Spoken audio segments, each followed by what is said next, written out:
ஓம் சாயிரா சாயிரா ஓம் சாயிரா சாயிரா ஓம் சாயிரா சாயிரா அன்பே சாயிரா பேரன்பே சாயிரா அகிலம் தளிக்க ஆத்மா விழிக்க அனுதினம் சாயிரா எங்கள் அன்பே சாயிரா ஒன்றே இறைவன் ஒன்றே பூமிக்கென்றும் சாயிரா சரணம் சாயிரா நன்றே செய்து வாழ்வோம் நாம் ஒன்றே செய்து வாழ்வோம் அன்பே சாயிரா.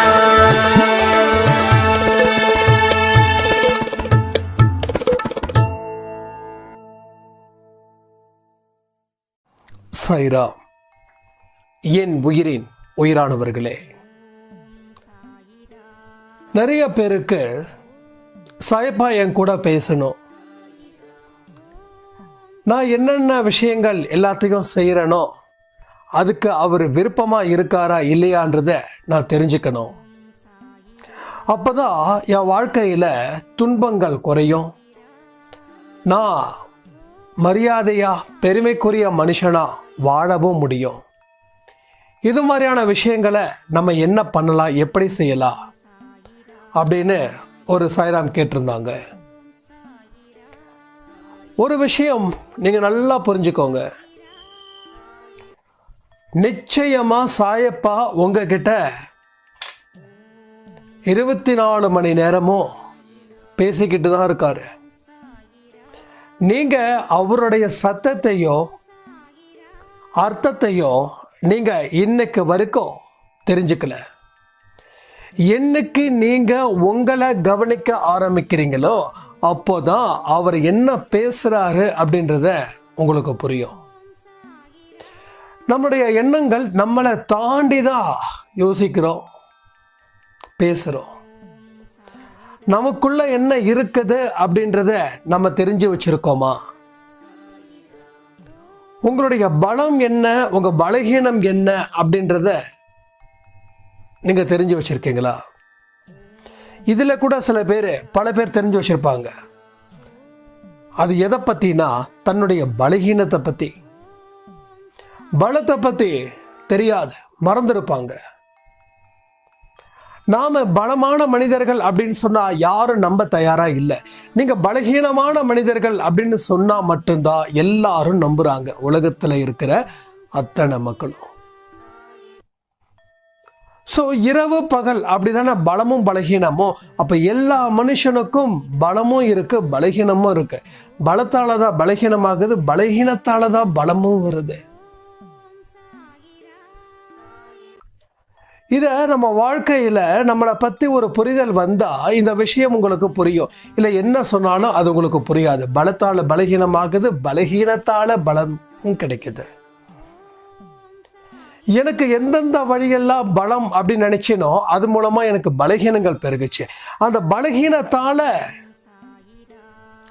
நான் துவண்டு போகாமல் அது எந்தெந்த வழிகளில் பலகீனம் அடைந்தது அப்படின்றத நான் தேடி கண்டுபிடிச்சி அதை பலமாக மாற்றினேன். அதை பலன்றது பலகீனமாகவும் பலகீனம்ன்றது பலகமாகவும் மாறினது. இது இல்லைன்னா அது வராது, இது இல்லைன்னா அது வராது. இதுதான் உலகத்தோடைய தத்துவமே. அதை நாம் சரியாக புரிஞ்சுக்கணும். புரிஞ்சுக்கிறதுக்கு நம்ம தயாராக இருக்கணும்.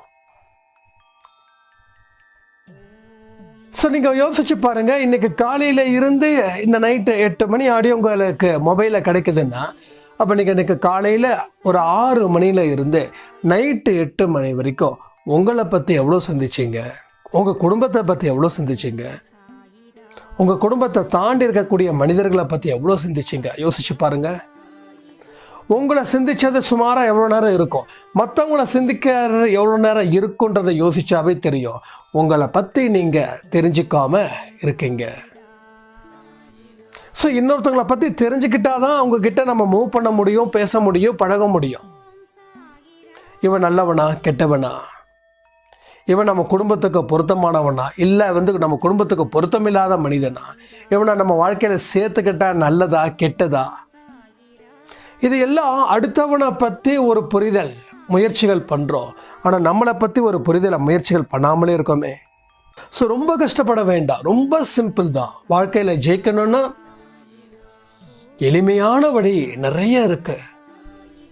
ஆனால் எளிமையான வழியை உங்களுக்கு சொல்லி கொடுத்தோம் அப்படின்னா அதுக்கு மதிப்பு இல்லாமல் போயிடுது. உங்களுக்கு தேவை ஒரு விஷயத்தை வெற்றிகரமாக முடிக்கணும்னா அதுக்கு பல மைல்கள் நடக்கணும், நீங்கள் பல பூஜைகள் பண்ணணும், நிறைய செலவு பண்ணணும். இதெல்லாம் பண்ணாதான் அது சரின்னு நினைக்கிறீங்க.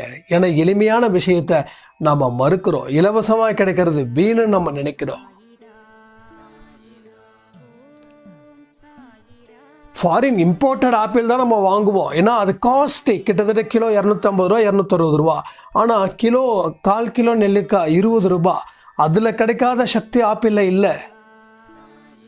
அவ்வளோ பெரிய ஆப்பிளுக்கு ஒரு சின்ன நெல்லிக்காய் சமம். ஆனால் இது ரொம்ப மலிவாக கிடைக்குது. இதை எதுக்கு சொல்கிறேன் அப்படின்னா, எல்லா விஷயமும் எதெல்லாம் மலிவாக கிடைக்குதோ அது எல்லாமே நம்ம ஸ்டேட்டஸுக்கு பயன்படாது அப்படின்னு நினச்சி அதை தூக்கி போடுறோம்.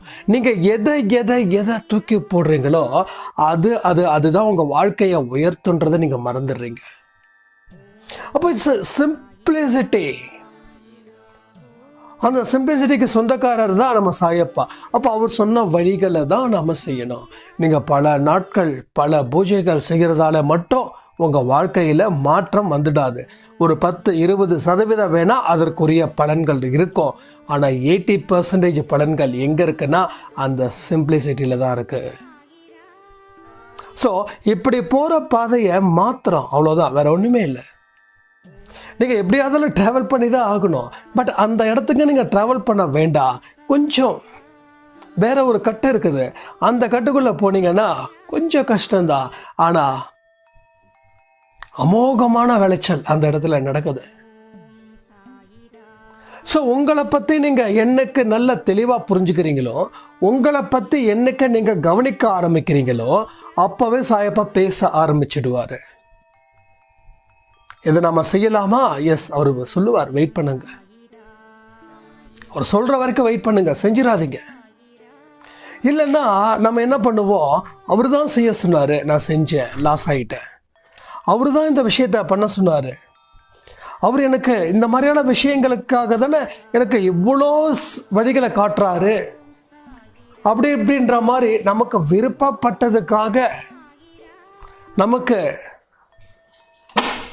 சில விஷயங்கள் கிடைக்குது, தானாக கிடைக்குதுன்றதுக்காக அது அவர் கொடுத்ததா நம்ம நினச்சிக்கிட்டு ஒரு மாய வலையில் விழுந்து மறுபடியும் வீணாக போகிறோம். என்னோட லைஃப்பில் நிறைய விஷயங்கள் நான் சொல்லலாம். ஆனால் சில விஷயங்கள் அது சொன்னால் அது மற்றவங்களுக்கு பிரச்சனை ஆகிடுன்றதுக்காக நான் சொல்லலை.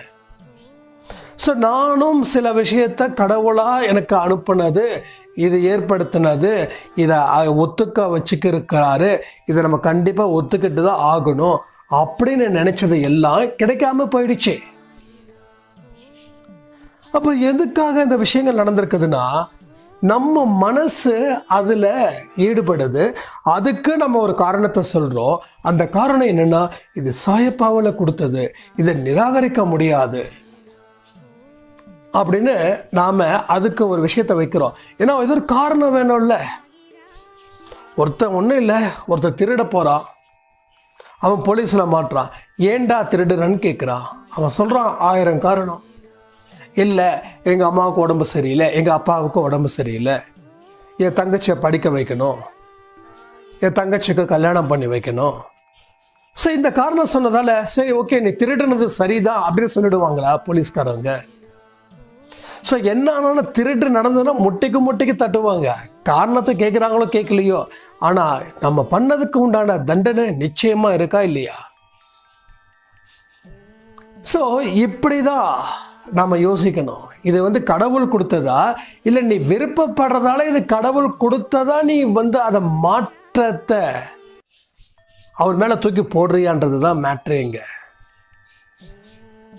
அப்போ என் லைஃப்பில் நான் சில தோற்றதுக்கு காரணங்கள் அவரு தான் கொடுத்தாருன்னு நினச்சி நான் வாழ்ந்து கடைசியில் தோற்று போய் நிற்கும் போது தான் இது அவர் கொடுக்கலடா, நீ ஆசைப்பட்ட, நீ விருப்பப்பட்ட, அதனால் இந்த வாழ்க்கையை ஏற்படுத்திக்கிட்ட, இது அவர் கொடுக்கல, அவர் கொடுக்க வேண்டிய அவசியமும் இல்லை, நீ பொறுமை காக்கிறத விட்டுட்டு நீ எதுக்கு இந்த வேலை பார்த்த? இப்போ தெரியுதா? எந்த ஒரு விஷயமா இருந்தாலும் நாம் பொறுமையோடும் நம்பிக்கையோடும் காத்திருந்தாதான் அதில் சில விஷயங்கள் அவர் நம்மக்கிட்ட சொல்ல வருவார்.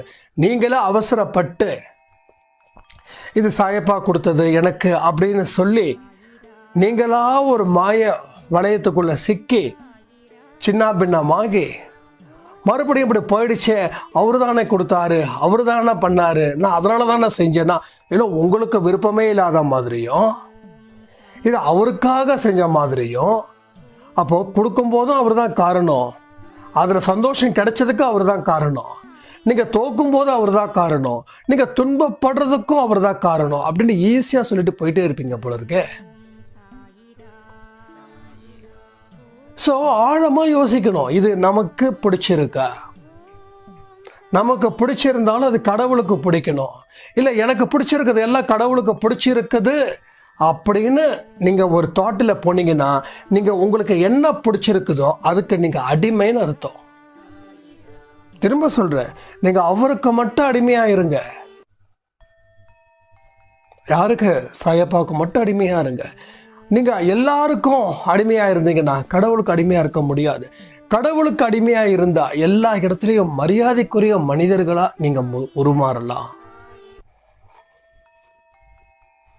சரி, காலையில் சொன்ன சரணாகதி தத்துவத்துக்கும் அதுக்கு ஈக்குவலாக கூட இந்த ஆடியன்ஸ் கூட இருக்கும். ஏன்னா அவர்கிட்ட ஒப்படைச்சாச்சு, உன் விருப்பம் என் விருப்பம். அதுக்காக நம்ம சும்மா உட்காரல, எல்லாம் அவர் பார்த்துப்பாரு அப்படின்னு சொல்லி சும்மா உட்கார்ந்துருந்தா வாழ்க்கையில் எதையுமே சாதிக்க முடியாது. அப்போ என்ன செய்யணும்? உங்களுக்கு இடப்பட்ட வேலைகளை நீங்கள் செய்யணும், அதில் மாற்றமே இல்லை. உங்களுக்குன்னு இருக்கக்கூடிய பொறுப்புகளை நீங்கள் என்னைக்கும் அதை செய்யணும். அதில் என்ன உங்களுக்கு கொடுப்போம்? சரி, அந்த பொறுப்புகளை செய்யக்கூடிய வேலைகளை எப்படி செய்யணும்? அது ஒரு பிரார்த்தனையாக நினச்சி, அதை ஒரு வழிபாடாக நினச்சி உங்கள் செயல்களை செய்யணும். நீங்கள் எந்த வேலை வேணாலும் செய்யுங்க. செருப்பு தைக்கிற தொழிலாக இருக்கட்டும், இல்லை ஒரு கம்பெனிக்கு மேனேஜராக இருக்கட்டும், எந்த வேலையாக இருக்கட்டும், ஆனால் உங்களுக்கு இடப்பட்ட வேலை உங்களோட அது வழிபாடு. கடவுளுக்கு செய்யக்கூடிய வழிபாடு தான் நீங்கள் செய்யக்கூடிய தொழில், நீங்கள் செய்யக்கூடிய செயல்.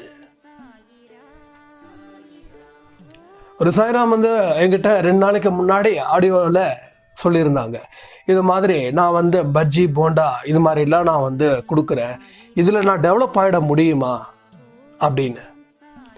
ஏன் ஆக முடியாது? இன்னைக்கு வண்டியில் கடை போடுறீங்க, உங்கள் திறமைகளை முழுக்க பயன்படுத்துகிறீங்க. ஸோ உங்களை சுற்றியும் ஒரு கூட்டம் இருந்துக்கிட்டே இருக்குது. நீங்கள் இங்கே செய்ய வேண்டியதெல்லாம் ஒன்றே ஒன்று தான். கஸ்டமர் இல்லைன்னா நீங்கள் இல்லை, நீங்கள் இல்லைன்னா கஸ்டமர் இல்லை. உங்கள் ருசிக்காக அங்கங்கே இருந்து வாங்கிட்டு போகணும். கிட்டத்தட்ட 2 கிலோமீட்டர் 3 கிலோமீட்டர் தள்ளி இருந்தால் கூட இவர்கிட்ட நல்லா இருக்கும்பா அப்படின்னு சொல்லி வாங்குற அளவுக்கு அந்த ருசியும் இருக்கணும், தரமும் இருக்கணும். இப்போ உங்கள் திறமையை நீங்கள் முதலீடு ஆக்குறீங்க. அதில் வரக்கூடிய வருமானத்தை, ஒரு பார்ட் வருமானத்தை தனியாக சேவிங்ஸில் போடுறீங்க. இல்லை ஒரு நல்ல நம்பிக்கைக்குரிய ஒரு இடத்துல சீட்டு போடுறீங்க. அந்த சீட்டை எடுக்கக்கூடாது, அதையும் நான் சொல்லிடுறேன். ஏலத்தில் போய் முதல் மாதமே போய் நின்று நம்ம சீட்டு எடுக்கக்கூடாது. அது அவங்களாம் எப்போ முடியுதோ அப்போ உங்களுக்கு கொடுக்கணும். நீங்கள் பாதியில் சீட்டு எடுக்கிறது கடன் வாங்குற மாதிரி, அதை புரிஞ்சுக்கோங்க. 20 மாதமா 20வது மாதம் கடைசி ஆள் நீங்கள் தான். அவங்கள தம்பி எடுத்துக்கோப்பா அப்படின்னும் போது தான் நீங்கள் போய் எடுக்கணும். அந்த காசை எடுத்து என்ன பண்ணணும்? அடுத்த ஒரு முதலீடில் போடணும். இது மாதிரி ஒரு 5 லட்சம் ரூபாய் கையில் சேர்ந்துருச்சுன்னா நீங்கள் ஒரு கடையை ஆரம்பிச்சிடலாம், ஒரு சின்னதாக ஒரு மெஸ் ஆரம்பிக்கலாம், அதுக்கப்புறம் பெரிய ஹோட்டல் ஆரம்பிக்கலாம். அதுக்கப்புறம் சின்ன ஹோட்டல் இன்னொரு இடத்துல ஒரு பிரான்ச் போடலாம். எங்கள் சரவண பவன் நம்ம தெரியும், வடபழனியில் ஹோட்டல். அந்த பொங்கல் இப்போ சாப்பிட்டா கூட நாக்கில் எச்சு ஊறும். அவர் இன்னும் ஆரம்பத்தில் இருந்தே வந்து பெரிய பணக்காரரா. ஸோ ஒரு விஷயத்த சொல்ற, பெரிய பெரிய பணக்காரர்களை கடையை ஆரம்பித்து பெருசாக ஒன்றும் சாதிக்கலை. ஆனால் வயிற்றுக்கே காசே இல்லாதவங்க, சாப்பாடே இல்லாதவங்க, கஷ்டப்பட்டு தான் திறமையை பயன்படுத்துகிறவங்க தான் வாழ்க்கையில் சரித்திர படிக்கிறாங்க. ஆனால் நாம் என்ன பண்ணுறோம், ஒரு ஜெராக்ஸ் கடை நம்ம வச்சுருந்தா கூட கஸ்டமர் வந்தால் நான் வேலை செய்வேன். அப்போ மற்ற நேரத்தில் என்ன செய்கிறீங்க? சும்மா வந்து டைம் பாஸ் பண்ணுறீங்க. அப்போ உங்கள் திறமை நீங்கள் என்ன பண்ணுறீங்க, அதோட நீங்கள் முடிச்சுக்கிட்டீங்க. ஸோ உங்களை பற்றி நீங்கள் தெரிஞ்சிக்கல. எப்படி தான் ஒரு ஜெராக்ஸ் கடைக்காரவங்க என்கிட்ட சொல்லும்போது, என்ன பண்ணுறதுனே தெரில, கஸ்டமர் வந்தால் தான் எனக்கு காசு, நான் அது வரைக்கும் சும்மா தான் இருக்கேன், உட்காந்து யூடியூப்பில் ஷார்ட்ஸ் பார்த்துட்ருக்கேன். நீங்கள் வாழ்க்கையில் ஷார்ட்ஸ் பாருங்கள், உங்கள் வாழ்க்கையே ரொம்ப ஷார்ட்டாக மாறிடும். நான் பார்க்க வேண்டாம்னு சொல்லலை, நம்மளாம் மிஷின் கிடையாது. ஸோ என்டர்டெயின்மெண்ட் வேணும், சிரிக்கணும், மனசு சந்தோஷப்படுற மாதிரி வாழுங்க, தப்பே இல்லை. ஆனால் அதுதான் வாழ்க்கைன்னு நினச்சிடாதீங்க, அதுதான் தப்பு. 8 மணி நேரம் உழைக்கிறேன்ப்பா, 1 மணி நேரம் எனக்கு பிடிச்ச மாதிரி செய்ய போகிறேன், என்ன பிரச்சனை, பண்ணிக்கோ. நான் அப்படி தான் சொல்லுவேன். எனக்கு பிடிச்சது ஒன்று தான், ஒர்க் அவுட் பண்ணுறது, பாட்டு கேட்டுகிட்டே ஒர்க் அவுட் பண்ணுறது. எனக்கு எல்லா பாட்டும் பிடிக்கும். எம்ஜிஆர் பாட்டு பிடிக்கும், ஜெயலலிதா பாட்டு பிடிக்கும், அடுத்தது யார் பாட்டு, ரஜினி பாட்டு பிடிக்கும், விஜய் பாட்டு பிடிக்கும், மகேஷ் பாபு பாட்டும் பிடிக்கும். இது மாதிரி எல்லா சாங்கும் பிடிக்கும். ஹிந்தி பாட்டு பிடிக்கும், கன்னடா பாட்டு பிடிக்கும், தெலுங்கு பாட்டு பிடிக்கும், மலையாள பாட்டு பிடிக்கும். ஸோ எனக்கு இசைக்கும் எனக்கும் சம்மந்தம் இருக்குது, எனக்கு பிடிச்சிருக்கு. அதை வந்து பண்ணிக்கிட்ட ஒர்க் அவுட் பண்ணும்போது அந்த 1.5 மணி நேரம் 2 மணி நேரம் எனக்கு அதில் கிடைக்கக்கூடிய ஒரு குஷி வரை அதுலேயும் கிடையாது. ஸோ நமக்கு இருக்கக்கூடிய என்டர்டெயின்மெண்ட்டு நம்ம ஹெல்த்துக்கும் மனசுக்கும் ஒரு உணவாக மாறணும். இல்லை நீங்கள் சொல்லிட்டீங்க எனக்கு என்டர்டெயின்மெண்ட்டுன்னா, ஓகே நான் வந்து உட்காந்துக்கிட்டு தண்ணி அடிக்க போகிறேன், ஊர்வம்ப விலை கொடுத்து வாங்க போகிறேன், அது கிடையாது. அது உடம்புக்கு கேடு, மனசுக்கும் கேடு, வாழ்க்கைக்கும் கேடு. ஸோ உங்களை பற்றி நீங்கள் என்ன அறிஞ்சிருக்கீங்கன்றதை விட்டுட்டீங்க நீங்கள் பாதியில் முழுசாக ஏன் தாக்கு பிடிக்க முடியல? அப்போ அந்த ஜெராக்ஸ் கடைக்காரர் ஒரு கிட்டத்தட்ட ஒரு 22-25 வயசு ஒரு ஆண். அவர் சொல்கிறாங்க, என்ன பண்ணுறதுன்னு தெரியல, கொரியர் நான் புக் பண்ணுறேன், ஜெராக்ஸ் எடுக்கிறேன், பிரிண்ட் அவுட் எடுக்கிறேன், ஆனால் கிட்டத்தட்ட ஒரு நாளைக்கு 2 மணி நேரம் 3 மணி நேரம் தான் ஒட்டுமொத்த வேலையே. காலையில் ஒரு 1/2 மணி நேரம், மதியம் ஒரு ஈவினிங் ஒரு 1/2 மணி நேரம், அந்த 12 மணில இருந்து 5 மணி வரைக்கும் என்ன பண்ணுறதுன்னே தெரில அப்படின்னாங்க. அப்போ தான் நான் கேட்டேன், நீங்கள் என்ன படிச்சிருக்கீங்க? நான் 10th. சரி 10th படிச்சிருக்கீங்க, ஓகே. இதை தாண்டி வர எதுவுமே உருப்படியான விஷயங்கள் எதுவுமே உங்கள் கண்ணுக்கு படலையா? அதான் எதுன்னு எனக்கு தெரியலிங்கன்னாரு. நான் அதான் சொன்னேன், ஒரு 1/2 hour உங்களை பற்றி திங்க் பண்ணுங்க. கிட்டத்தட்ட ஒரு நாளைக்கு 2 மணி நேரம் தான் வேலை, மீதி 6 மணி நேரத்தை வேலை இல்லை, கஸ்டமர் இல்லை அப்படின்னு நீங்கள் கழிச்சாலும் அதுவும் பாவம்தான். அப்போ உங்களுக்கு இந்த 6 hours என்ன ஏது அப்படின்றத நீங்கள் தேடி கண்டுபிடிங்க அப்படின்னும்போது அவர் சொன்னார், எனக்கு இப்போ தான் ஒரு விஷயம் புரியுது அப்படின்னாரு. என்ன அப்படின்னு கேட்டேன். என் ஃப்ரெண்டு ஒருத்தர் சொல்லியிருந்தாரு, நீ ஸ்விக்கி ஜொமேட்டோவில் வந்து வேலைக்கு போ, மாதம் வந்து எப்படியும் 30,000 to 40,000 வந்து கண்டிப்பாக சேலரி கிடைக்கும். அப்போ நான் வந்து சொன்னேன், இல்லை கடை இருக்குடா, கடை எப்படி விட முடியும் அப்படின்னு. கடையை மூடிட்டு போ அப்படின்னாரு. அதாவது கடையை வந்து டோட்டலாக எடுத்துட்டு அப்படின்னு. இப்போ தான் எனக்கு புரியுது, பேசாமல் எனக்கு அங்கே 30-35,000 வரும் சம்பளம், அதுக்கு வந்து நான் அங்கே வேலை பார்த்துட்டு இங்கே வந்து ஏதாவது ஒரு ஸ்டாஃப் ஒரு 5,000 6,000 சம்பளத்துக்கு நான் அப்பாயிண்ட் பண்ணிட்டேன்னா அவங்க பாட்டுக்கு கடையை பார்த்துக்க போகிறாங்க, நான் பாட்டுக்கும் இந்த வேலையை பார்க்க போகிறேன். அப்போ நான் வந்து 24 மணி நேரமும் பிஸியான மாதிரி தானே இருக்கும் அப்படின்னாங்க.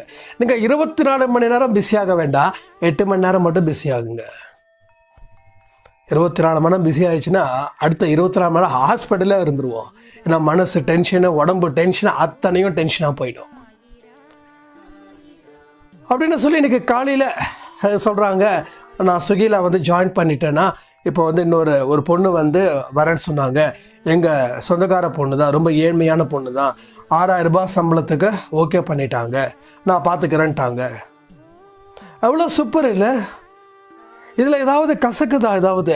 அப்போ நம்ம விஷயத்தை நம்ம மறந்துட்டோம். அவருக்கு வண்டியில் ரவுண்ட் அடிக்கிறது பிடிக்கும், அதனால் அவருக்கு பிடிச்ச வேலை, அவ்வளோதான். பிடிச்ச வேலையை யார் எவ்வளோ நேரம் செஞ்சாலும் டயர்டே ஆகாது.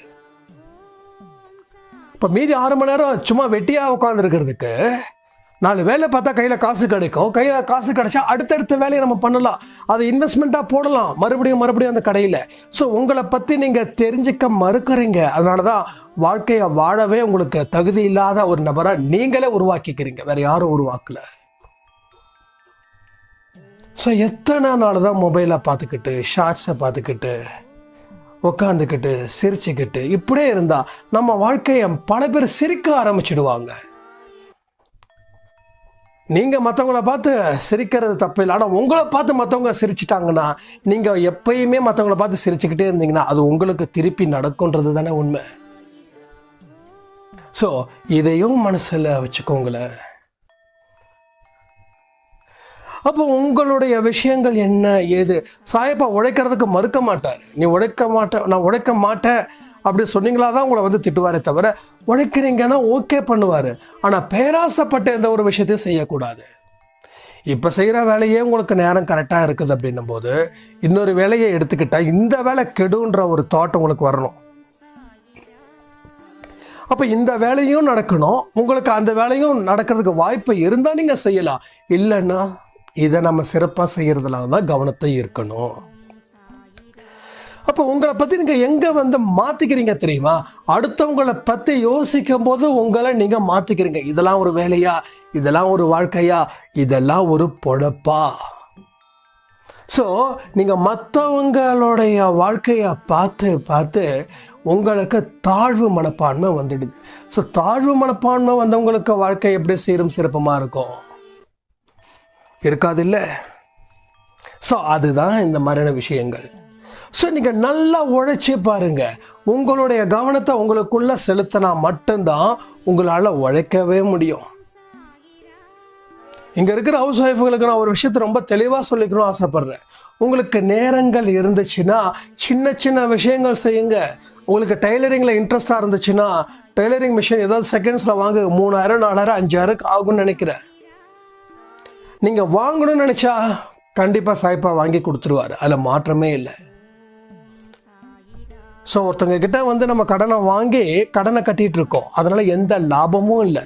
ஆனால் இதே ஒருத்தங்க கிட்ட நம்ம கடன் வாங்கி அதை நம்ம தொழிலுக்காக முதலீடு பண்ணி அதில் வர லாபத்தை அவங்க கிட்ட கொடுத்துட்டோம் அப்படின்னா வாழ்க்கையில் எவ்வளோ நல்ல விஷயங்கள் நடந்திருக்குது. யோசிச்சு பார்க்குறீங்களா? அதுக்காக கடனை வாங்கி தொழில் ஆரம்பிக்க சொல்லலை. முதல்ல டக்குன்னு முடிவு பண்ணிட முடியாது. இங்கே ஒரு பெரிய ஒரு கெட்ட பழக்கம் ஒன்று இருக்குது. இன்னைக்கு ஆரம்பிச்சா இன்னைக்கே செய்யணும்னு முதல்ல நீங்கள் தயாராக இருங்க. முதல்ல நீங்கள் தயாராக இருக்கணும். அதுக்கு தகுந்த மாதிரியான விஷயங்களை என்னென்ன இருக்குதுன்றத நீங்கள் திரட்டணும். டேட்டா கலெக்ஷன் சொல்லுவாங்க. நீங்கள் அதை திரட்டணும். அதுக்கப்புறம் நான் முன்ன சொன்ன மாதிரி உங்கள் பலம் பலகீனம். ஸோ பலகீனத்தை பற்றி மட்டும்தான் இங்கே பேசுகிறோம். உங்கள் பலம் எப்பேற்பட்டது, அது என்னென்ன வழிகளை நம்ம இன்னும் உருவாக்கிக்கலாம், இது எல்லாத்தையும் சேர்க்கணும். அதை நீங்கள் வந்து ஃபுல்ஃபில் பண்ணணும். உங்களுக்கு சாட்டிஸ்ஃபைட் ஆகணும். ஓகே, கொஞ்சம் என்னோட பிரச்சனைகள் என்னன்றதை நான் ஃபைண்ட் அவுட் பண்ணிட்டேன், அதற்கு உண்டான வழிகளையும் நான் கண்டுபிடிச்சிட்டேன் அப்படின்ற நம்பிக்கை முதல்ல உங்களுக்கு வரணும். மற்றவங்களாம் ஒசிப்பேற்றுவாங்க, நீ எவ்வளோ பெரிய ஆள், நீ எல்லாம் செஞ்சிருவ அப்படி இப்படின்னு. ஆனால் அவங்க ஒசிப்பேற்றிட்டு போயிடுவாங்க. ஆனால் உங்களுக்கு நம்பிக்கை இல்லைன்னா யார் எத்தனை இடத்துல உங்களை உசுப்பேற்றினாலும் நீங்கள் கீழே தான் விடுவீங்களே தவிர அங்கே நிற்கவும் மாட்டீங்க, அதை தாண்டி போகவும் மாட்டீங்க. ஸோ இது எல்லாத்தையும் நம்ம புரிஞ்சுக்காம தான் நம்ம வாழ்க்கையை வாழ்ந்துக்கிட்டு இருக்கோம் இந்த நிமிஷம் வரைக்கும். நேரம் கிடைச்சதுன்னா நம்ம என்டர்டெயின்மெண்ட் செலவு பண்ணுறோம். என்டர்டெயின்மெண்ட்டுக்குன்னு ஒரு நேரத்தை உருவாக்கணும்.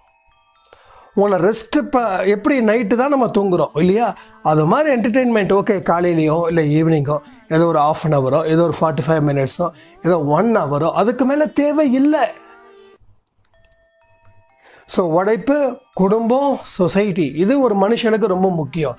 உழைச்சாதான் அவன் குடும்பம் நல்லாயிருக்கும், அவனை சேர்ந்துருக்கிற சொசைட்டியும் நல்லாயிருக்கும். ஸோ நம்மளால் 4 பேருக்கு நல்லது செய்வதற்காகத்தான் இந்த படைப்பு, அதை புரிஞ்சுக்கோங்க. 4 பேருக்கு நம்ம கஷ்டத்தை கொடுக்கறதுக்காக இந்த படைப்பு இல்லை. அப்படிப்பட்ட படைப்பு கடவுளுக்கு எதிராக செய்கிற மாதிரி, கடவுளுக்கு எதிராக பாவம் செய்கிற மாதிரி. ஸோ நீங்களும் நல்லா இருக்கணும், மற்றவங்களும் நல்லா இருக்க வைக்கணும். அப்போ நீங்கள் நல்லா இருந்தால் மட்டும்தான் மற்றவங்கள நல்லபடியாக வாழ வைக்க முடியும் உங்களால். ஸோ நான் வாழ வச்சிட்டேன் அப்படின்ற உடனே நமக்கு தலையில் கொம்பு முளைச்சிடக்கூடாது. ஆனாலும் எத்தனை பேரை வாழ வச்சிருங்க தெரியுமா, சொன்ன முடிஞ்ச உடனே நீங்கள் காலி. என்னைக்கெல்லாம் நம்ம வாழ்ந்துட்டோம்ப்பா, பல பேரை வாழ வச்சிட்டோம்ப்பா அப்படின்னு சொன்னாவே அடுத்த மாதத்தில் உங்களுக்கு யாராவது உதவி செய்கிற அளவுக்கு உங்கள் வாழ்க்கை மாறிடும். ஸோ ரொம்ப ஜாக்கிரதையாக இருங்க. இந்த அடிக்கடி நம்ம வீட்டில் அம்மா சொல்லுவாங்க, உனக்கு இந்த வாயில் தாண்டா சனி அப்படின்வாங்க. இப்போ இல்லை, அப்போ ஒன்றுமே பண்ணாமல் அதை பண்ணிட்டேன், இதை பண்ணிட்டேன், அதை செஞ்சிட்டேன், இதை செஞ்சிட்டேன், ஏன் இப்படி அப்படின்னு. ஏன்னா ஒரு சின்ன வெற்றியை கூட நம்ம அப்படியே பெருசாக நினைக்கிறோம். அதை வச்சு நம்ம ஆடுற ஆட்டம் என்ன, பாடுற பாட்டு என்ன, கூடுற கூட்டம் என்ன. ஆடுற ஆட்டமும் கூடுற கூட்டமும் ஏதோ ஒரு பெரிய டைலாக் ஒன்று இருக்குது, பட்டினத்தார் பாடல்னு நினைக்கிறேன். அதை அடிக்கடி தாத்தா சொல்லிக்கிட்டே இருப்பாங்க. அது எனக்கு அது சொல்ல தெரியல, ஆனால் அதோட அர்த்தம் புரியும். எல்லாம் செல்வம் இருக்க, புகழ் இருக்குது, எல்லாம் வருவாங்க, இது எல்லாம் போயிடுச்சுன்னா எல்லாம் போயிடுவாங்க. இதான் உலகத்தோட தத்துவம். அப்போ நமக்கு இருக்கிறது என்னைக்கா இருந்தாலும் அழியக்கூடிய விஷயங்கள் தான். ஏன்னா நாமளே அழியக்கூடிய மனுஷர்கள் தானே. நம்ம எத்தனை வருஷம் வாழ்ந்துட முடியும்? 120 வருஷம். உடனே இங்கே எல்லாருக்கும் ஒன்று 120, என்னங்க 120 சொல்கிறீங்க? 120 தான் நம்ம வாழக்கூடிய ஏஜ். ஆனால் இன்னைக்கு 80, 85. அந்த 80 கூட எப்படி மாத்திரை மட்டும் இல்லைன்னா எல்லாம் 40, 50, 60 காலி. இன்னைக்கு சாப்பிட்ற சாப்பாடாக இருக்கட்டும், ஃபாஸ்ட் ஃபுட்டு, பேக்கரி ஐட்டம்ஸ். சனிக்கிழமை நைட்டு, இன்னைக்கு நைட்டு பார்த்தீங்கன்னா நிறைய ஹோட்டலில், புரோட்டா கடையில் ஏகப்பட்ட க்யூஸ் நிற்கும். எல்லாம் விஷம். மைதா மாவு என்ன ஆகும் உடம்புக்கு யோசிச்சு பாருங்க. ஹார்ட் அட்டாக் வந்தவங்க, பிபி வந்தவங்க, சுகர் வந்தவங்க, அத்தனை பேரும் அதுக்கு அடிமை. அதில் மாத்திரை போட்டதால் இன்னொரு 10 வருஷம் சேர்ந்து வாடுறோம். மாத்திரை இல்லைன்னா காலி, அவ்வளோதான். ஸோ நம்ம இயற்கையான விஷயத்த மறந்துட்டோம். இயற்கை நம்ம அது மதிக்கிறதே இல்லை. அதான் கொரோனா போட்டால் பாடுபட்டு கிட்டத்தட்ட 25% மக்கள் காணாமல் போயிட்டாங்க, இறந்து போயிட்டாங்க. யோசிச்சு பாருங்க. இயற்கையே நம்ம மதிக்காம, இயற்கையை என்னைக்கு மதிக்கிறீங்களோ அன்னைக்கு உங்களுக்கு நிறைய ஞானம் பிறக்கும். நேற்று நைட்டு ஆரத்தி கிட்டத்தட்ட 10:30 மணி ஆயிடுச்சு. ஆரத்தி 10:45 ஆயிடுச்சு. ஏன்னா ஷீரடியில் 10 மணிக்கு தான் ஆரத்தி எடுக்கிறாங்க, நைட் ஆரத்தி. அதுதான் எனக்கு ஓகே, அங்கேயே எடுக்கும்போது நம்மளும் எடுப்போம். ஏன்னா நம்ம 8 மணிக்கெலாம் சட்டுன்னு எடுக்க முடியாது. 8 மணிக்கு ஆஃபீஸ் ஒர்க்கிங் ஹவர்ஸ். ஸோ வந்தவனே சாப்பிட்டுட்டு ஆரத்தி எடுத்துட்டா ஒரு 1/2 மணி நேரம் தூங்குறதுக்கு முன்னாடி சாயப்பா கூட ஸ்பெண்ட் பண்ண மாதிரி ஒருவேளை ஆரத்தி எடுத்து அதுக்கப்புறம் சாப்பிட்டு அதுக்கப்புறம் தூக்கம் வராமல் மொபைலை பார்த்துக்கிட்டு கண்டதை பார்த்துக்கிட்டு எதுக்கு? ஸோ ரொம்ப சூப்பராக இருந்தது இந்த 1 வீக்காகவே. ஒரு 9 மணிக்கு வீட்டுக்கு வருவோம், சாப்பிடுவோம், 10 மணிக்கு ஆரத்தி எடுப்போம், வீடியோ ரெக்கார்ட் பண்ணி அதை நம்ம அன்பே சாயில் கொடுக்கணும் அப்படின்னு எனக்கு ஒரு சின்ன ஆசை. அதுக்கப்புறம் 10 மணிக்கு ஆரத்தி எடுத்து 10:20க்கு முடியும். சாப்பிட்டுட்டு எடுத்து 20 நிமிஷம் 30 நிமிஷம் அதுக்கப்புறம் வெளியில் போயிட்டு மேலே வானத்தை பார்த்து ஒரு பிரார்த்தனை பண்ணும்போது அதில் இருக்கக்கூடிய அந்த சந்திரன் அந்த நட்சத்திரம் அப்போ அதை பார்க்கும்போது பிரமிப்பாக இருந்தது. இவங்களையும் நீ தான் படித்த, என்னையும் நீ தான் படிச்சிருக்க, எல்லா உயிரினத்தையும் நீ தான் படைச்சிருக்க, எல்லா கிரகத்தையும் நீ தான் படைச்சிருக்க, எவ்வளோ பெரிய ஆளுப்பா நீ. ஒரு பிரமிப்பு வருது இல்லை? நீங்கள் பாருங்கள், வானத்தை பாருங்களேன், ஒரு 6, 7, 8, 9, 10 மணிக்கு மேலே பாருங்கள், 9, 9:30 மேலே பாருங்கள் நைட்டு. நம்ம விடிய காலையில் ஒரு 5, 6 மணிக்கு பாருங்கள், வானத்தை பாருங்கள். வானம் அதுக்கு முன்னாடி பெரியவங்கெல்லாம் அதை பார்த்து தான் கும்பிட்டாங்க. அதை பாருங்கள், சொல்லாத விஷயங்களை சொல்லுங்கள். நீங்களா இப்படி மாறினீங்கன்றதையும் தெரியும். அதான் விடிய காலையில் 4, 4:30 மணிக்கு எந்திரிக்க சொல்கிறது. ஸோ 3:30 மணிக்கு சூரியன் உடைய அந்த கதிர்வீச்சு ஸ்டார்ட் ஆகிடுது. 6 மணிக்கு தான் வெளியில் வருதுன்னா 3, 4 மணிக்கு அதோட ஒளி கதிர் அவ்வளோ ஒரு பிரம்மாண்டமான ஒரு பவர் அப்படின்றாங்க.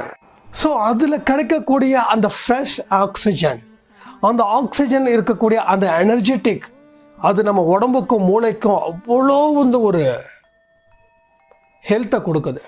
ஸோ நோயாளிங்க கூட விடிய காலையில் சீக்கிரமாக எந்திரிக்கும் போது அந்த நோய் கூட போயிடுதுன்றாங்க. ஆனால் நம்ம என்ன நினைக்கிறோம், காலையில் 4 மணிக்கு எந்திரிச்சா தலைவலிக்கும், 5 மணிக்கு எந்திரிச்சா தலைவலிக்கும், 6 மணிக்கு எந்திரிச்சா தலைவலிக்கும், 7 மணிக்கு எந்திரிச்சா தலைவலிக்குன்னு சொல்கிறோம்.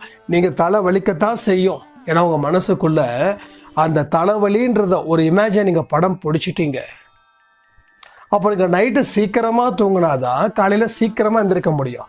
6 மணி நேரம் 7 மணி நேரம் தூக்கம். நீங்கள் ஒன்றும் இல்லை, ஃபார் எக்ஸாம்பிள் ஒரு ஈவினிங் ஒரு 7 மணிக்கு நீங்கள் படுங்க, தூக்கம் வராதுதா, எப்படியாவது ஒரு 1 ஹவர் புரண்டு படுறதுக்கு 8 மணிக்கு படுத்துட்டிங்கன்னா 9, 10, 11, 12, 1, 2, 3 கரெக்டாக 6 மணி நேரம் 7 மணி நேரத்தில் ஆட்டோமேட்டிக்காக நீங்கள் வந்திருப்பீங்க தெரியுமா?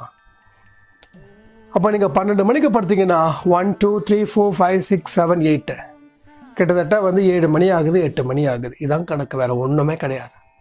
ஸோ நமக்கு தூக்கம் 6 மணி நேரம் 7 மணி நேரம் எப்போ படுத்தாலும் அந்த அவ்வளோக்கு தூக்கம் இருந்தால் தான் நம்ம தூங்கி எந்திரிப்போம். இது மனசில் புத்தியில் பதிஞ்சிடுச்சு. அதனால தான் இந்த விஷயங்கள் நடக்குது.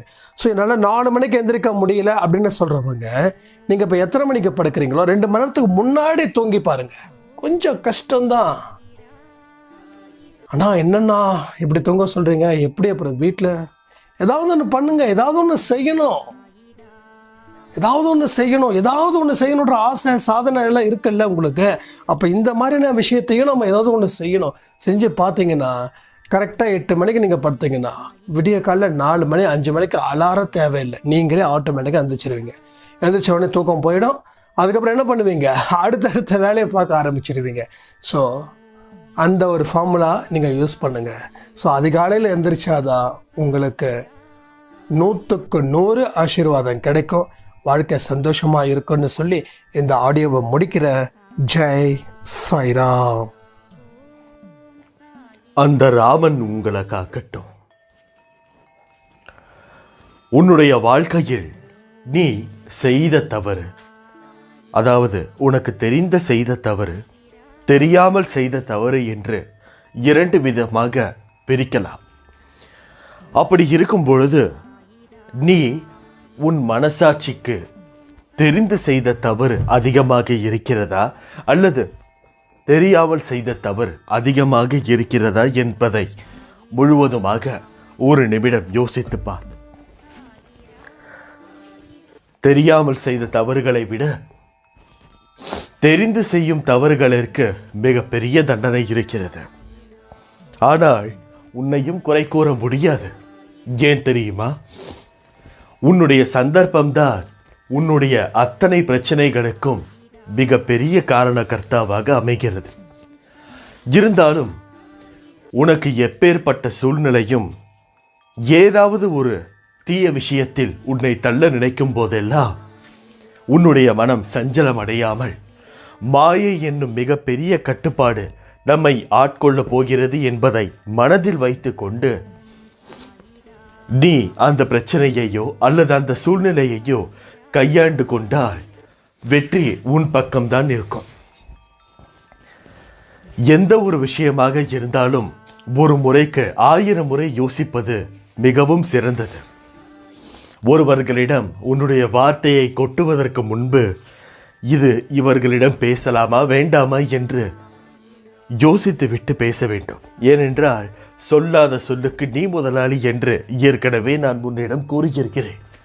அப்படி இருந்தும் எதற்கு தேவையில்லாமல் இந்த அளவிற்கு உன்னுடைய வார்த்தையை உபயோகப்படுத்துகிறார்? இது மிக பெரிய தவறு. யாராவது உன்னை தேவையில்லாமல் பேசினார்கள் என்றால் கூட அவர்களை விட்டு அந்த இடத்தை விட்டு நீ விலகிவிடு. தேவையில்லாமல் நீ பரவசப்படுவதால் நீ சில தேவையில்லாத சூழ்நிலைக்கு உன்னை தேவையில்லாமல் நீ உபயோகப்படுத்துகிறாய். இது உனக்கு மட்டுமல்ல, எல்லோருக்கும் பொதுவாக நடக்கக்கூடிய ஒரு விஷயம்தான். ஆனால் அவர்களைப் போல்தானே அப்பா நானும் செய்கிறேன் என்று நீ கூறுவது எனக்கு புரிகிறது. ஆனால் மற்றவர்கள் போல் நீ அல்ல என்பதுதான் இந்த இடத்தில் இருக்கக்கூடிய மிகப்பெரிய விதிவிலக்கு. என்னுடைய குழந்தை என்னுடைய குணத்தில் இருக்க வேண்டும். யார் என்ன செய்தாலும் சரி, எத்தனை வாட்டி பகடை பேசினாலும் சரி, அவர்களை அனுசரித்து கொண்டு உன்னுடைய வேலைகளை நீ செய்து கொண்டே இருக்க வேண்டும். ஒரு 100 முறை இப்படி நீ செய்தால் 101வது முறை தானாக பழகிவிடும். பிரச்சனைகளை பார்த்து பயந்து ஓடாமல் நீ நிற்க தொடங்கிவிட்டாய். இப்பொழுது உனக்கு இருக்கக்கூடிய பிரச்சனை எல்லாம் என்ன தெரியுமா? என்ன? இந்த பகடை பேசுபவர்களுக்கு திரும்ப பதில் கொடுத்து உன்னை நீயே அவர்களின் மத்தியில் இறக்கிக் கொள்வதுதான். இதை இன்றோடு நிறுத்திவிடு. பேசுபவர்கள் பேசிக்கொண்டுதான் இருப்பார்கள். அவர்களுக்கு எல்லாம் நாம் திரும்ப என்ன உண்மை என்று கூற வேண்டும் என்று நினைத்தால் அதற்கு ஒரு யுகமாகிவிடும். அவர்களுக்கு எந்த இடத்தில் எப்படி பதில் கூற வேண்டுமோ அந்த இடத்தில் நான் அப்படி கூறிவிடுவேன். பேசி பயனில்லாத போது மௌனம் சிறந்தது. பேசியே அர்த்தமில்லாத போது பிரிவே சிறந்தது. அதனால் நீ யாருக்கும் எந்த இடத்திலும் சென்று நான் இவ்வளவு நல்லவன் என்று உன்னை நிரூபிக்க நீ அந்த இடத்தில் போராடவே வேண்டாம். காலம் நீ நல்லவனா கெட்டவனா என்று அவர்களிடம் தானாக உணர்த்த செய்யும். இதயம் துடிக்கும் போது யாரும் கவனிக்க மாட்டார்கள். ஆனால் துடிப்பது நின்ற பின் எல்லோரும் துடிப்பார்கள். அதுதான் வாழ்க்கை என்று நான் கூறியிருக்கிறேன். அப்படி இருக்கும் பொழுது ஒரு விஷயமோ அல்லது ஒரு உறவோ உங்கள் இடத்தில் இருக்கும் பொழுது அதனுடைய மதிப்பு உங்களுக்கு தெரியாது. பிரிந்த போதோ அல்லது இந்த உலகை விட்டு மரித்த போதோ அதற்கு பிறகுதான் அவர்களை நினைத்து நீங்கள் கண்ணீர் விடுவதும் கூட. இவையெல்லாம் அறியாமைக்குண்டான அறிகுறிகள். அறியாமை என்பது உன்னுடைய வாழ்க்கையை மூழ்கடிக்க செய்துவிடும். நீ செல்லக்கூடிய பாதை எது என்று உன்னால் உணரப்பட வேண்டும். உன்னுடன் யார் யாரெல்லாம் பயணிக்கிறார்கள் என்பதையும் உன்னால் தெரிந்து கொள்ளப்பட வேண்டும். தெரியாத வரையில் உன்னுடைய வாழ்க்கை மிக பெரிய நூல் சிக்கலாக தான் அமையும். நூல் சிக்கல் லேசாக இருக்கும் போது நிச்சயமாக அதை பிரித்து நேராக்கி விடலாம். ஆனால் சிக்கல் மிக பெரிய முடிச்சாக மாறிவிட்டால் அதை எடுக்கவே முடியாது. அதனால் தான் கோருகிறேன், காற்றுள்ள போதே தூற்றிக்கொள். உன்னுடைய மனம் இப்போது கனமாக அல்லாமல் லேசாக இருக்கிறது. இப்பொழுது நீ உன்னுடைய மனதிடம் என்ன விதையிடுகிறாயோ அதுதான் நாளை உனக்கு திரும்ப தரும். லேசாக இருக்கும் போதே உன்னுடைய மனதை எப்படியெல்லாம் நல்ல வழியில் மாற்ற வேண்டுமோ அப்படியெல்லாம் மாற்ற நினைத்தால்தான் பிற்காலத்தில் உன்னுடைய மனது உனக்கு ஏற்றவாறு நேர்மறையான எண்ணங்களில் பயணிக்க தொடங்கும். உதவி செய்ய அனுபவம் இருக்க வேண்டிய அவசியம் இல்லை. இவர்கள் இதை கூறுவிடுவார்களோ என்ற பயத்தில் நீ இருந்தது எல்லாம் போதும். உன்னுடைய மனதிற்கு எது உண்மை என்று நினைக்கிறாயோ அதை செய்ய தொடங்கு.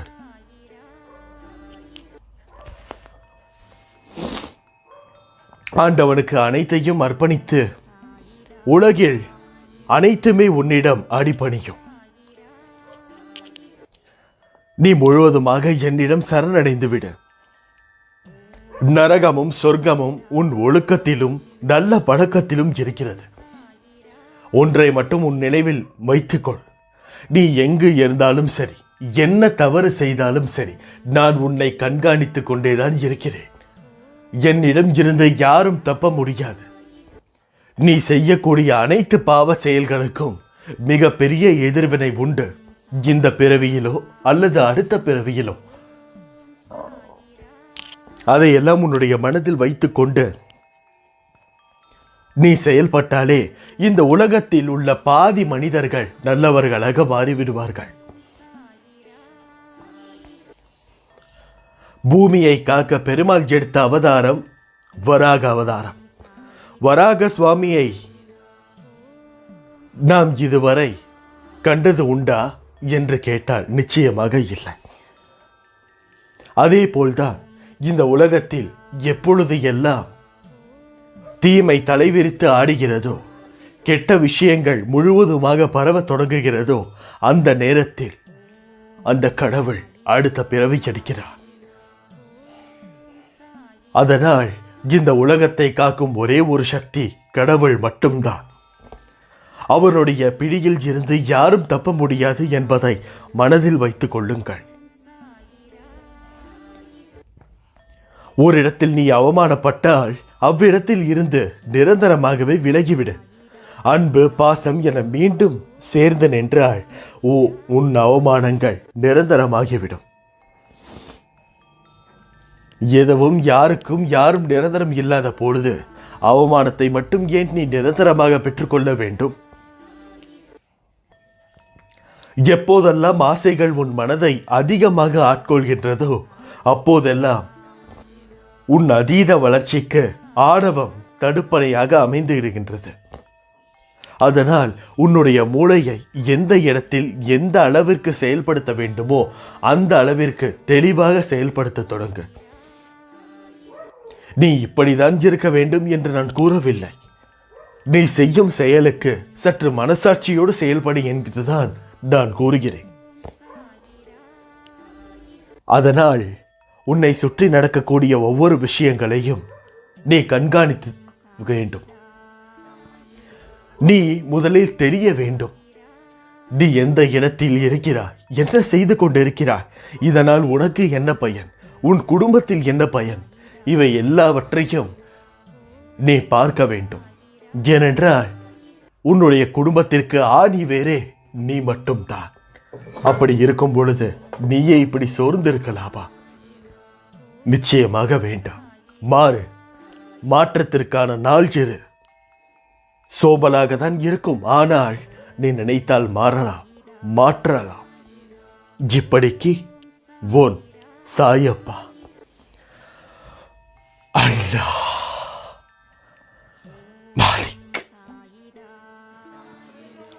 ஏன் அன்பு குழந்தையே, உன்னுடைய கஷ்டங்கள் எனக்கு தெரியாது என்று நினைத்துவிட்டு ஏதேதோ என் முன் நாடகம் ஆடிக்கொண்டிருக்கிறாய். உடனே பயப்பட வேண்டாம்.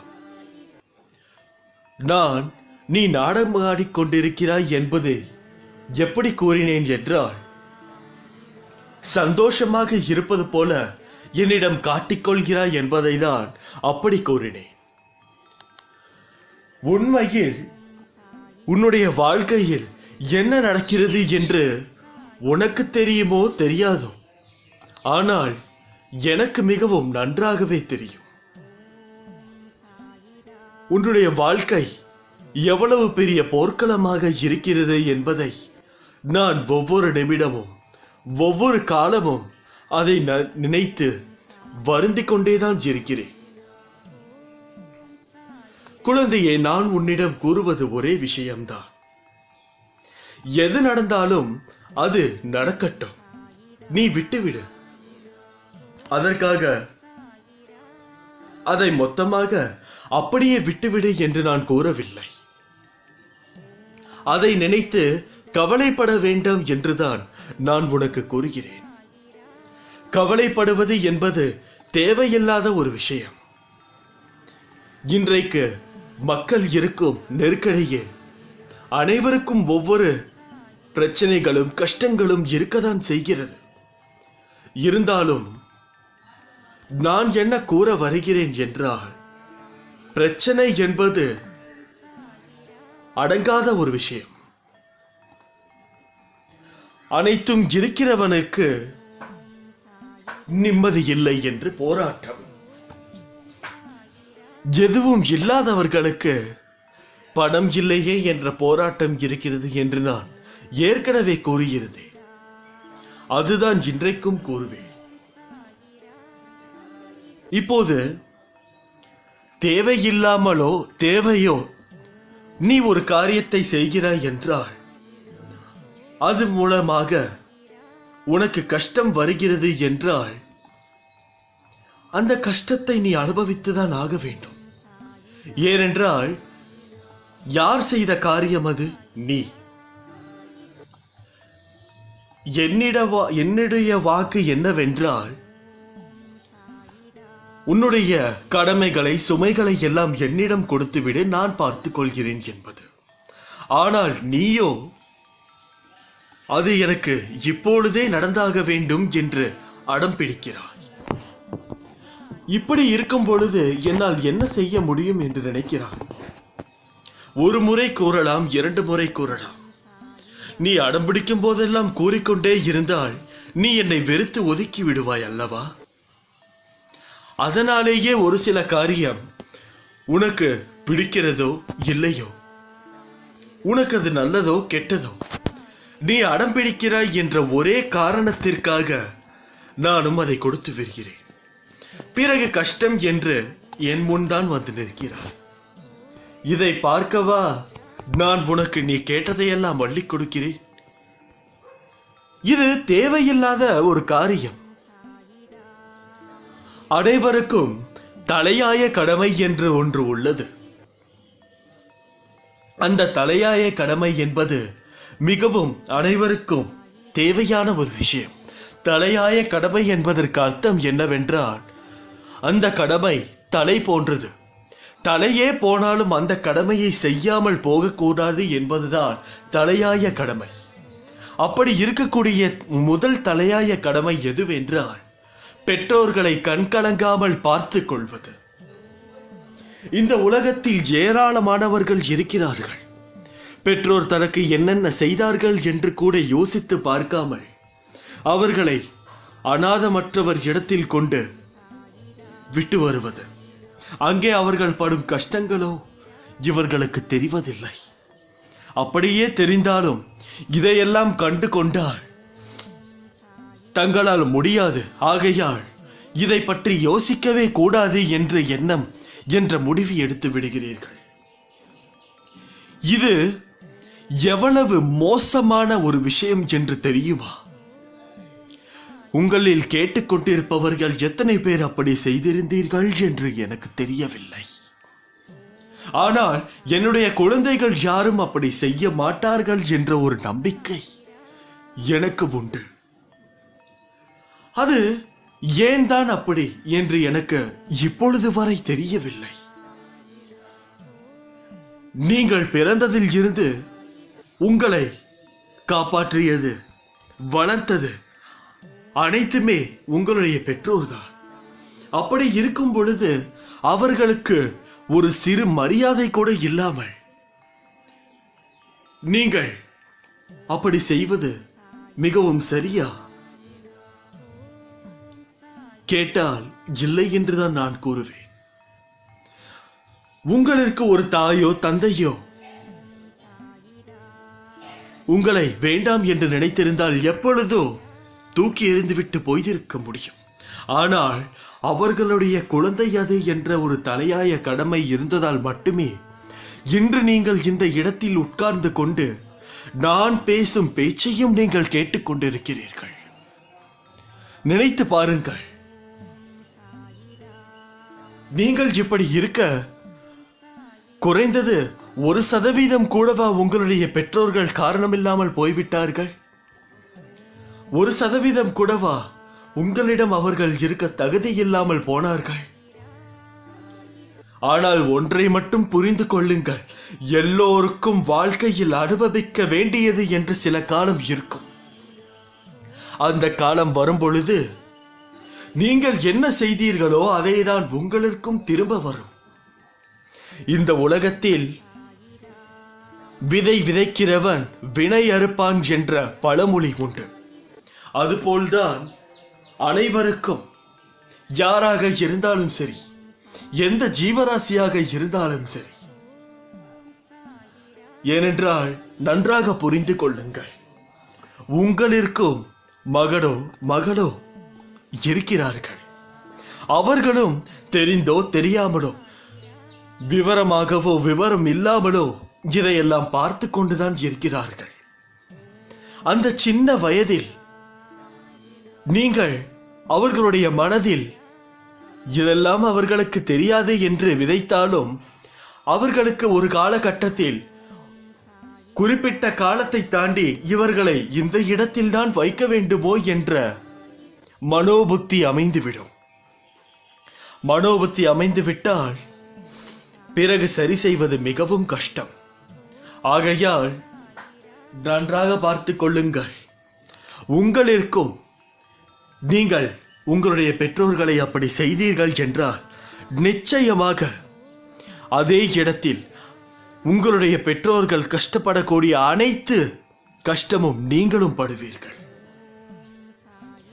பிறகு இதற்கெல்லாம் நீங்கள் செய்த இந்த விஷயங்களுக்கெல்லாம் எங்கே சென்றுதான் அனுபவிக்கப் போகிறீர்கள்? ஆகையால் உங்களுக்கு சிறப்பான சம்பவம் காத்திருக்கிறது. இப்பொழுது கூட கைமீறி போகவில்லை. நீங்கள் நினைத்தால் இப்பொழுது கூட உங்களுடைய பாவத்தை நீங்கள் குறைக்கலாம். ஆகையால் யோசித்து முடிவெடுங்கள். ஒரு நல்ல விஷயம் இன்றே நடக்கட்டும். அந்த காலத்தில் இப்படி ஒரு விஷயம் இருக்கும் என்றே யாருக்கும் தெரியவில்லை. ஆனால் இந்த காலமோ குறிப்பிட்ட வயது வந்தால் அதுதான் நிலைமை போல. ஆகையால் உங்களுக்கு கஷ்டங்கள் வந்து சூழும் அந்த காலத்தில் பொறுமையாக அனுபவித்துதான் ஆக வேண்டும்.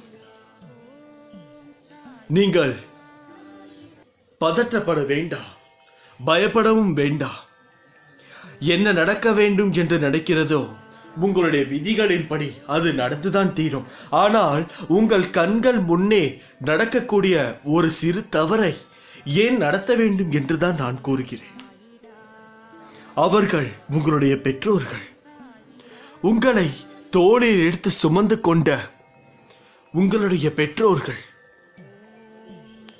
எத்தனை பேருக்காகவோ, உங்களுக்காக மட்டும் எத்தனை பேர்களிடமோ திட்டு வாங்கியவர்கள், அவமானப்பட்டவர்கள், அசிங்கப்பட்டவர்கள். உங்கள் ஒருவருக்காக மட்டும் எத்தனையோ இடத்தில் கடன் பட்டார்கள். கேட்கக்கூடாத வார்த்தைகள் அனைத்தையும் கேட்டார்கள். அனைத்தும் உங்களுக்காக மட்டும். அப்படி இருக்கும் பொழுது அவர்களை தவிக்க விட்டு நீங்கள் இருப்பது மோசத்திலும் மோசம். இப்படிக்கு போன் சாயப்பா. அல்லாஹ் மாலிக்.